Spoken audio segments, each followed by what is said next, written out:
Hai, masih bersama saya, Mr. Z Bicara. Tentu saja bicara tentang kebenaran berdasarkan fakta, data, dan realita. Tentu saja didukung dengan sumber berita. Teman-teman, semuanya sudah tahu bahwa sidang yang kesekian kalinya sudah selesai dijalankan oleh Pak Imbong dan Paula Verhoeven di Pengadilan Agama Jakarta Selatan. Sidang terakhir akan mengambil kesimpulan adanya dalil yang diajukan oleh Pak Imbong. Apakah ada atau tidak? Ada atau tidak? Terjadi atau tidak? Dalil yang dimaksud adalah dalil tuduhan perselingkuhan. Titik. Sehingga menggugat cerai. Yang menarik adalah adanya konferensi pers Mbak Imbong dan pengacara, atau katakanlah curhatan Mbak Imbong, atau klarifikasi Mbak Imbong, atau jawaban Mbak Imbong, atau bahkan pembelaan diri Mbak Imbong. Silakan Anda menilainya. Yang jelas begitu lama, begitu panjang, dan diungkapkan semua unek-unek dalam hati Mbak Imbong. Sudah keluar semua. Namun sebelum kita membahas yang itu kita membaca dulu informasi berita ini ya, agar tidak menjadi fitnah. Kita langsung saja ke sumbernya. Dari Warta Kota Live ya. Siap cerai, Mbak Imbong dan Paula Verhoeven saling berebut hak asuh anak-anaknya. Warta Kota Live.com Jakarta.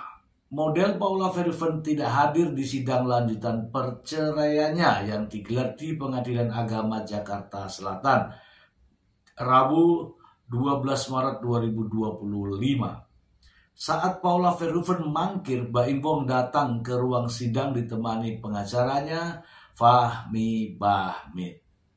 Sidang mengagendakan penyerahan bukti video yang tertunda dari Mbak Imbong. Salah ini ya teman-teman ya. Video itu untuk mengungkapkan kebenaran, kata Fahmi Bahmid usai sidang. Sidang ditunda dan akan dilanjutkan pada 21 Maret 2025 setelah pengadilan mendatangi rumah Mbak Imbong untuk bertemu anak-anaknya. Sidang minggu kemarin itu saya ditanya hakim apabila keputusan hak asuh anak diberikan ke kedua orang tua. Saya jawab ayo saja karena ujung-ujungnya ibu akan sama anaknya, kata Mbak Imbong. Saat itu Paula Verhoeven juga mendengar pertanyaan yang sama seperti Mbak Imbong. Namun ketika itu Paula Verhoeven mengatakan menolak jika hak asuh diputuskan bersama-sama. Paula nggak mau, ucap Mbak Imbong. Paula Verhoeven sempat memberikan pernyataan di media sosial bahwa selama 6 bulan tidak bisa bertemu dengan anak-anaknya karena diasuh oleh Mbak Imbong. Selama ini Paula menjatuhkan saya dengan semua manipulatifnya, ujar Baim. Padahal saya tidak pernah melarang Paula buat bertemu anak, ucap Baim. Alfon Kurnia Palma, kuasa hukum Paula Verhoeven, mengatakan pernyataan Mbak Imbong itu tidak benar. Menurutnya, setiap Paula Verhoeven ingin bertemu anak, Mbak Imbong menghalanginya. Buktinya 6 bulan gak ketemu anak-anak, kata Alfon Kurnia Palma. Oke teman-teman, itu berita yang ramai sekarang ini di berbagai media. Namun yang menarik adalah ketika curhatan Mbak Imbong atau pembelaan Mbak Imbong atau klarifikasi Mbak Imbong yang semuanya mendengar ya, termasuk sempat memberikan rekaman-rekaman video ya menurut Mbak Imbong adalah sebagai bukti ya. Oke teman-teman, kita bahas ya, tadi ini ada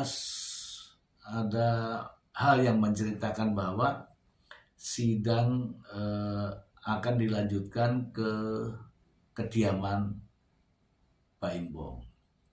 Itu namanya sidang lokasi teman-teman. Biasa kalau di pengadilan itu ada yang namanya sidang lokasi, artinya meninjau lokasi untuk menentukan, menambah dari kepercayaan atau keyakinan hakim dalam mengambil keputusan.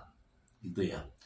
Oke, terkait dengan apa yang menjadi curhatan Mbak Imbong, kayaknya seperti apa namanya, rasa-rasanya ya seperti mau menangis gitu ya. Saya putarkan sedikit saja untuk Anda bagaimana curhatan Mbak Imbong berikut ini. Ya, dan banyak orang itu bilang salah juga. Akhirnya saya tidak pernah lagi untuk ngomong apapun di media. Sebenarnya saya juga bingung ya, apa yang dilakukan Paula itu sebenarnya toh akan dibaca juga sama anak-anak gitu. Saya yang KDRT, saya membesarkan anak supaya takut sama ibunya, sampai bingung kadang-kadang.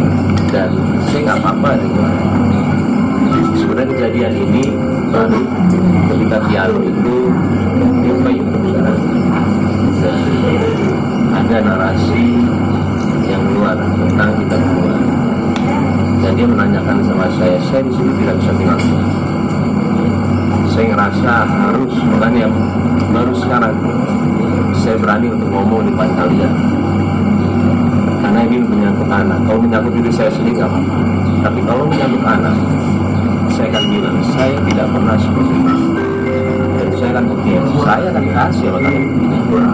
Saya akan kasih kenapa dia memanipulatif semuanya dengan bilang, cuma ada satu teman saya yang bilang sama saya, kenapa Kenzo bisa bilang nanti bapak marah? Oh, saya kasih ya, saya ada bukti itu deh, videonya. Setiap dia kesana dia selalu video dari dulu sampai sekarang. Dan Piano sama Kenzo dites sama dia. Piano kenapa? Dia ada 1 Maret baru begitu lagi. Piano waktu itu dua-duanya nggak mau, sehingga Piano jadi salam atau nggak boleh. Saya itu setiap hari selalu mau anak itu ke ibunya. Saya sampai bingung sampai sekarang di pengadilan semuanya tahu apa yang saya lakukan ke anak saya. Nah sekarang saya ketika dia videoin itu mendikte, Piano, kok Piano beda ya dulu sama sekarang? Saya diam aja pas marah. Piano, memang papa marah ya kalau misalkan Piano selalu seperti itu. Saya kasih makanya, karena buat saya ini semua benar. Semuanya mencari KDRT lagi. Tadi saya baru kasih bukti juga KDRT. Ini bukti saya tahan 3 bukti ini. Kenapa? Kalau dia KDRT ini dia keluar, saya akan keluarin. Dan tadi nanya bukti apa ini? Ini 3 bukti yang akan saya keluarin setelah di ini. Baik teman-teman, jadi apa yang disampaikan oleh Mbak Imbong sebenarnya panjang ya teman-teman ya. Ada mungkin sekitar 30 menit ditambah-tambahi dengan sang pengacara ya. Intinya begini teman-teman, saya kasih tahu saja kuncinya. Jadi mau cerita apa saja Mbak Imbong tidak ada masalah teman-teman. Tapi kita melihat clue, kunci di awal. Bukan saksi kunci loh ya. Kunci di awal. Begini teman-teman, kuncinya adalah Mbak Imbong ingin cerai. Ya ingat ya, Mbak Imbong ingin cerai. Kemudian alasannya apa ya kira-kira? Dicarilah kalimat selingkuh. Gitu ya, selingkuh. Oke, selingkuh, deal, selingkuh. Ada nih yang ke arah-arah situ gitu. Tapi gimana caranya nanti anak-anaknya? Oh, gampang. Kita buat pengajuan gugatan cerai dengan alasan selingkuh, kemudian menggugat hak asuh anak. Itu dari awal. Kalau sudah niat dari awal menggugat cerai, alasannya selingkuh, kemudian menuntut atau menggugat hak asuh anak, artinya pasti skenario akan berlanjut. Mau disetel bagaimana, mau dibuat seperti apa, dari awal sudah dinyatakan bahwa ini kita gugat cerai, alasannya adalah selingkuh, kemudian kita tuntut dengan hak asuh anak. Dari sini teman-teman sudah tahu ya, ketika dari awal sudah dimulai, pastilah akan diselesaikan sampai akhir. Paham maksudnya? Nah, bagaimana dengan kaitannya dengan curhatan Mbak Imbong? Ya silakan dinilai sendiri. Itu ada dari awal. Bagaimanapun caranya ini sampai di sekarang ini. Itu faktanya. Saya menggunakan bahasa begini, paham ya teman-teman ya? Oke lah, saya buka saja. Jadi ketika Mbak Imbong sudah menetapkan bahwa dia ingin bercerai, bahwa dia menggugat cerai karena adanya perselingkuhan, kemudian dia ingin menguasai hak asuh anak, dalam gugatannya kan ada. Maka ia, siapapun orangnya yang berkeinginan ini, pasti mempersiapkan diri. Terus. Sehingga muncullah konferensi pers yang baru saja. Oke ya, artinya apa? Yang sudah ditanamkan di sini pondasinya, maka akan terus dijalankan. Oke, saya abaikan saja itu. Yang jelas adalah konsisten. Oke ya teman-teman ya. Sang pengacara tetap konsisten dengan tuduhan perselingkuhan, sudah dijawab bahwa itu semua tidak benar, ya kan? Terus dia mengatakan tidak ada jawaban, kalau diam itu berarti membenarkan secara diam-diam. Paula Verhoeven tidak harus membuktikan dalil yang dituduhkan oleh Mbak Imbong. Mau disuruh datang atau tidak, ya silakan, Anda yang mendalilkan, Anda yang mendatangkan. Oke, itu faktanya. Jadi tidak ada perselingkuhan. Oke. Kemudian, bagaimana dengan hak asuh anak? Tadi saya sudah katakan, hak asuh anak itu sudah direncanakan sedari awal membuat gugatan. Dan seterusnya hingga saat ini. Apapun itu. Kemudian ya kalau dalil-dalilnya dari Pak pengacaranya, ada kalimat-kalimat baru. Ada kalimat anak jadi objek, anak bukan benda mati, anak jangan dipaksa-paksa. Yang mengatakan anak bisa mengatakan ibunya jahat, kemudian ada yang memperoleh hak asuh anak, itu syaratnya adalah sehat jasmani dan rohani, ini ditujukan kepada siapa? Kalau ditujukan kepada Paula Verhoeven, artinya ibunya Keanu dan Kenzo ini jahat. Kalau ditujukan terkait dengan jasmani dan rohani, berarti Paula Verhoeven ini tidak sehat jasmani, tidak sehat rohani, sehingga tidak layak mendapatkan hak asuh anak. Maksudnya kan begitu, ya kan? Oke lah. Itu namanya memvonis, nggak boleh, ya nggak boleh. Silakan nanti hakim yang ini. Saya kira hakim lebih paham lah tentang ini. Tetapi intinya, ya ini juga untuk Pak Hakim juga ya. Ini sudah direncanakan sedari awal. Menggugat cerai, alasannya selingkuh, permintaannya adalah hak asuh anak. Ini sudah dari awal. Kalau tidak diselesaikan, rugi dia. Makanya terus ada terus rekaman, ada terus dan sebagainya. Paham ya sampai di sini ya teman-teman ya. Itu semua adalah cara, sah-sah saja. Itu caranya lah ya. Oke, dengan adanya gugatan cerai ini tentu saja hakim juga akan memutuskan hak asuh anak. Apabila perselingkuhan tidak bisa dibuktikan, walaupun sang pengacara mengatakan menjawab sendiri dalilnya sendiri, dijawab sendiri, tidak bisa membuktikan. Sekarang pertanyaannya, kapan selingkuhnya, di mana tempatnya, tanggal berapa, siapa saksinya, mana buktinya?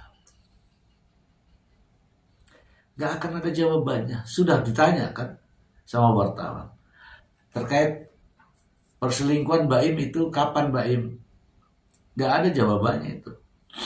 Silakan Anda cari wawancaranya. Gak ada jawabannya. Oke ya, artinya apa? Bias. Jadi bagi saya itu tidak ada. Lalu bagaimana dengan hak asuh anak teman-teman? Hak asuh anak, hakim juga pasti ya di seluruh Indonesia sama aja. Kalau tuduhannya tidak bisa dibuktikan, hak asuh anak kembalikan kepada kompilasi hukum Islam. Apa? Ya anak-anak yang masih di bawah usia 12 tahun diberikan kepada ibunya. Mau ditambahin bukti silahkan tambahin bukti. Itu kan bukti yang baru ini, yang katanya anaknya tidak mau sama Paula, ya kan? Itu bukti kan memang dipersiapkan untuk tadi memenuhi waktu di awal. Apa yang di awal? Menuntut hak asuh anak. Makanya itu dipenuhi, terus dipenuhi. Dia lupa untuk memenuhi syarat daripada tudingan awal, yaitu perselingkuhan. Oke teman-teman, Paula Verhoeven sudah mengunggah video dan itu real, bukan rekayasa. Tidak ada rekayasa. Anak mengucapkan, "Mama jangan kesini, nanti papa marah." Itu real.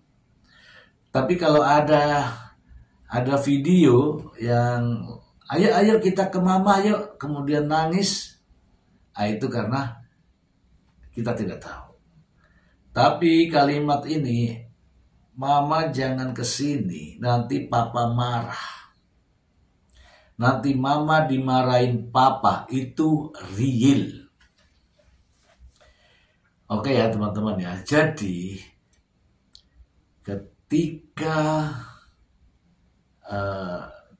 dalam kondisi ini Baim Wong membalas unggahan Paula Verhoeven dengan yang tadi itu, dengan curhatan, dengan konferensi pers.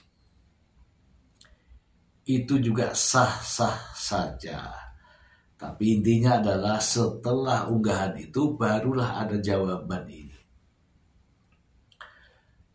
Lalu saya juga mendapatkan video-video di berbagai media sosial terkait Bagaimana bisa anak-anak tidak mau dengan ibunya? Pasti ada sesuatu. Iya kan? Itu kata psikolog. Mari kita lihat dan kita saksikan bersama kemesraan Paula Verhoeven ibunya ini ya dengan anak-anaknya. Berikut. Cukup sampai di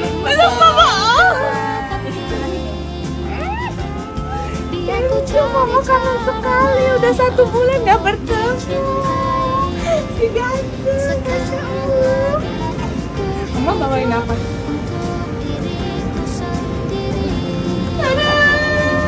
Ada yang bawa makanan kakak nggak sih? Sudahlah, sudah cukup sampai di sini ku berhenti. Biar ku cari cara lain untuk dicintai.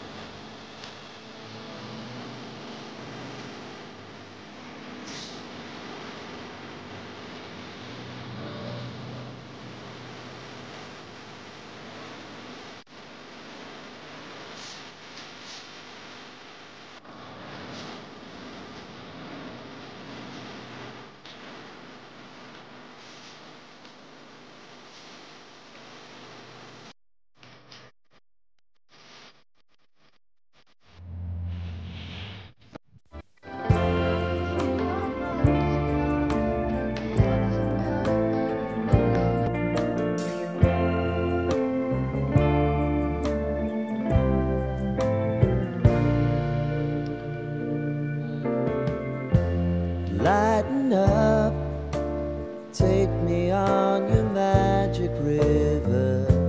Tell me all your dreams align.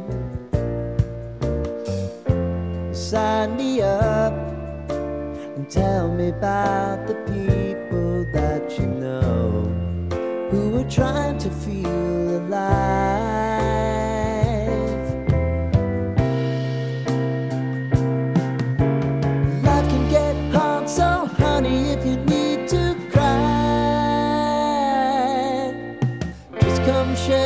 Kenzo nggak suka kalau Mama Po matanya hijau. Bagus ya? Lihat dong Mama. Lihat Mama dong, lihat Mama. Matanya Mama nggak boleh hijau matanya.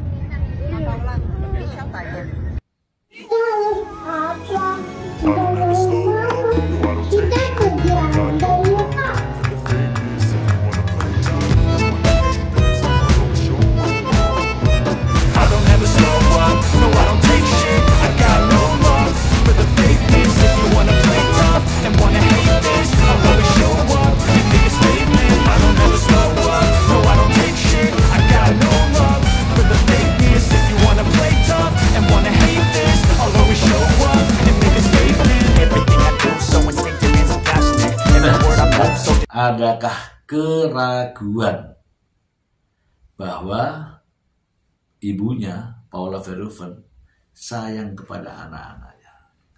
Jelas tidak ada keraguan.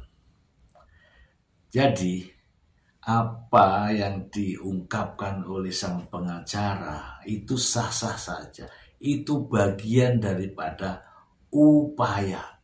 Sampai-sampai mengatakan bahwa orang yang sakit jasmani dan rohani gitu ya, atau ya pokoknya sakit jasmani dan rohani tidak bisa diberikan hak asuh anak, begitu kan maksudnya, dan itu ditujukan kepada Paula Verhoeven. Itu sudah saking paniknya sehingga membuat pernyataan demikian. Pernyataannya banyak di media sosial. Itu teman-teman ya. Jadi saya karena pendapatnya terlalu banyak. Jadi yang mana yang saya harus ulas tuh. Intinya aja ya.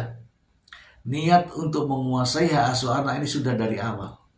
Sehingga kalau ada adegan-adegan dan seterusnya, ini adalah skenario untuk menuju di akhir. Ini pekerjaan sang sutradara ini. Pokoknya niatnya saya harus begini. Kemudian kalau ada begini. Itu seolah-olah semua. Paham ya teman-teman ya? Ya semoga bermanfaat. Terima kasih.